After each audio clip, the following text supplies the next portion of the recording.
What's up, YouTube? I'm here in an abandoned building, and I'm going to talk to you about monetary accelerationism. So back in May, I posted an idea that I had called monetary accelerationism, and it got a lot of people kind of riled up. You can go check out the video, read the comments. I might even make a separate video responding to some of those comments because it was really funny to see people share their opinion. I got some support. Some people liked the idea. I think some people recognized the value in it. But most people just said, oh, you're tweaking. Oh my God, you're an idiot. You should take economics 101. I have a degree in economics. I'm not a genius, but I know a little bit about economics. And if you're telling me to study Bitcoin, maybe you should take economics 101.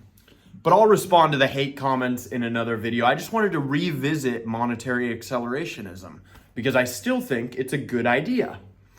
So one point that I want to make is that I fancy myself a bit of an agorist.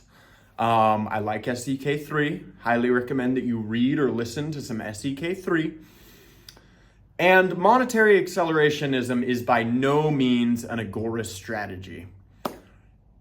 The agorist method would be buy gold, buy Bitcoin, engage in counter economies, evade taxes, and just let the government kill itself, which is going to happen. That's kind of the main point about monetary accelerationism. The dollar is going to die either way. We're in the end days of the dollar, believe it or not. It might take the next decade, it might take 2 decades, but the dollar will almost certainly not be around in 100 years. The Federal Reserve is inflating the dollar. The dollar is the world's reserve currency, and this has locked us into this kind of negative feedback loop where the dollar will almost certainly kill itself. It's already lost like 99% of its value in the past 100 years. It's only going to continue. It's going to lose 99.999% of its value, over 150 year timeline.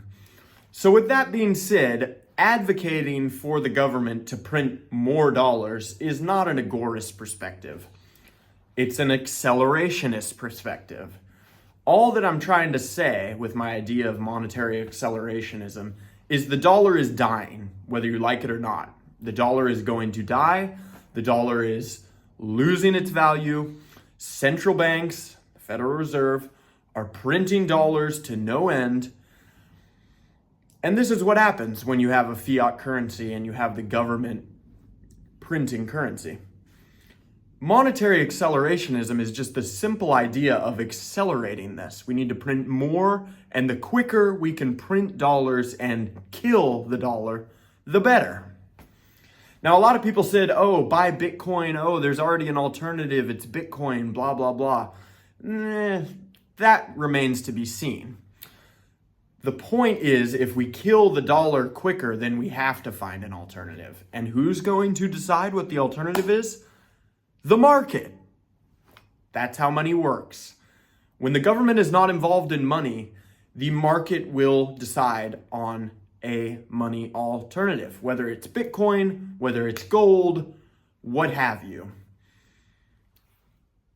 All we need to do right now is focus on printing as many dollars as possible to kill the dollar. We'll let the market decide. A completely free market in money will decide on a money. Gold is the historic example. Gold has always been money. It's almost always been agreed upon as a commodity, which works great as money for a lot of reasons. It's easily divisible, high value per unit of weight.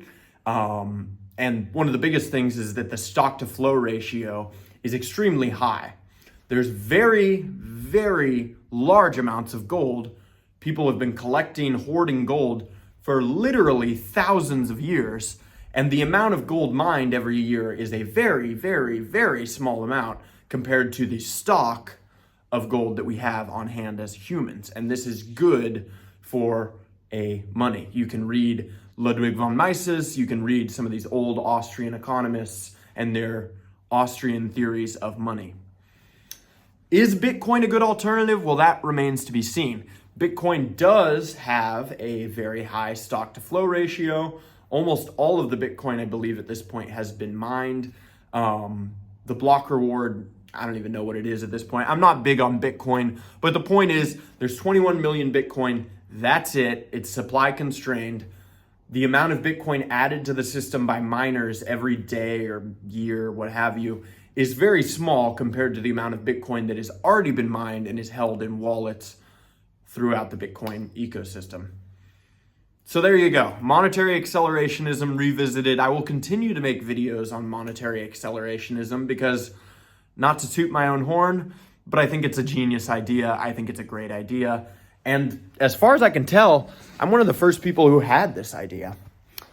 So yeah, hope you enjoyed. Thanks for watching.